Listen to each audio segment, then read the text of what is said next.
En décembre 1691 paraît dans le Mercure galant un article sous forme de poème dont l'auteur imagine que Jean-Baptiste Lully aurait écrit et envoyé le jour de la Sainte-Cécile des chants élysiens, poème adressé, je cite, à la première musicienne du monde. Quel honneur pour ce siècle des Lumières que d'être édifié à sa juste valeur, au milieu d'une société culturelle et scientifique en majeure partie masculine.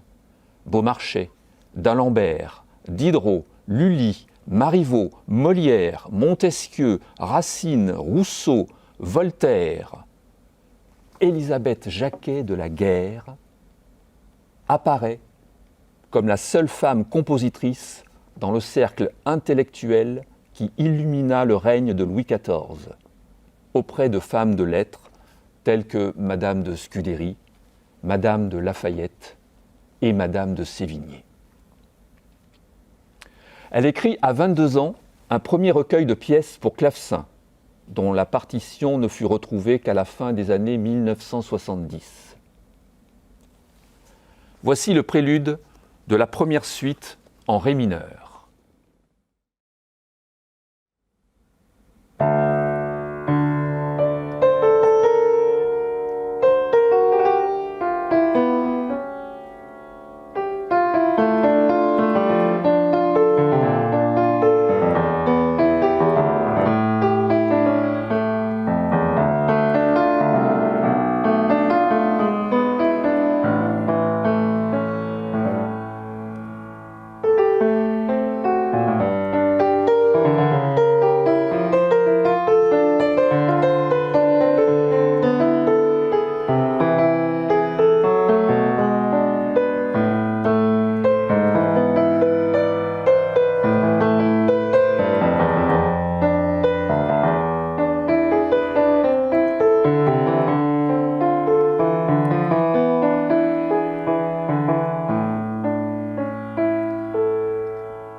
Élisabeth Jacquet a été baptisée à Paris le 17 mars 1665.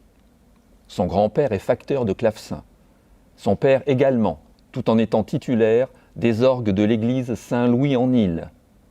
Sa sœur et ses deux frères sont aussi musiciens. Cet environnement bénéfique sera primordial pour sa carrière et la reconnaissance de son talent. À 8 ans, elle est introduite à la cour de Louis XIV, où elle chante et joue du clavecin pour divertir. Elle se marie à 19 ans, le 23 septembre 1684, avec Marin de la Guerre, organiste de l'église Saint-Séverin de Paris. Un fils naît de leur union, mais mourra malheureusement à l'âge de 10 ans. Sa renommée grandit en qualité de musicienne et de professeure. Protégée du roi, Elle dédicacera toutes ses œuvres jusqu'à la mort de celui-ci en 1715. Elle composera 3 opéras dont un seul nous parviendra, des pièces de clavecin, des sonates pour divers instruments, des cantates profanes et sacrées, des airs et des divertissements, ainsi qu'un Te Deum en 1721 pour la convalescence du jeune Louis XV. Portrait d'époque en ancien français par le chroniqueur Évrard Titon du Tillet.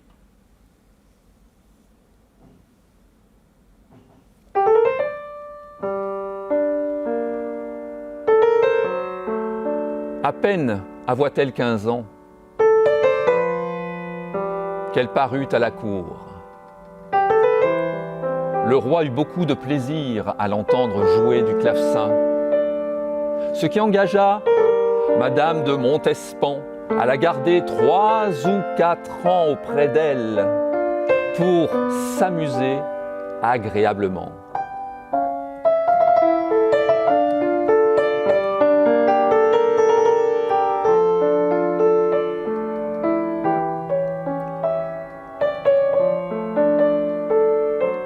Le mérite et la réputation de Madame de la Guerre ne firent que croître, et les grands musiciens et les bons connoisseurs alloient avec empressement l'entendre toucher le clavecin.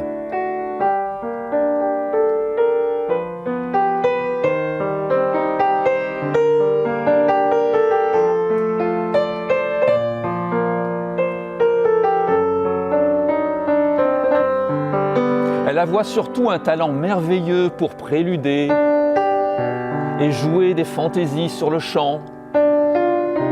Et quelquefois, pendant une demi-heure, elle suivoit un prélude et une fantaisie avec des chants et des accords extrêmement variés et d'un excellent goût qui charmoie les auditeurs.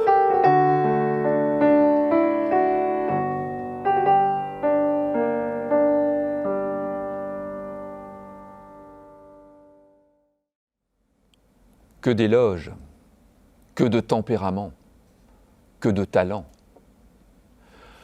Écoutons le début de l'ouverture de Céphale et Procris, composée en 1694, tragédie en 1 prologue et 5 actes sur un livret de Duché de Vancy, créé le 5 mars de la même année à l'Académie royale de musique de Paris. Rien à envier à Lully.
Élisabeth Jacquet de la Guerre meurt le 27 juin 1729 à 64 ans. Ses funérailles eurent lieu le lendemain en l'église Saint-Eustache. Admirée par le roi, dont le soutien fut permanent, ses œuvres furent constamment jouées à Versailles et son œuvre fut accueillie avec une notoriété reconnue en France et à l'étranger tout au long du XVIIIe siècle pour tomber dans l'oubli jusqu'à une période récente. C'est grâce à Catherine Cessac, musicologue et éditrice de musique française, que ses travaux furent remis au goût du jour et à nouveau diffusés. Il serait temps de découvrir toute l'ampleur de son talent.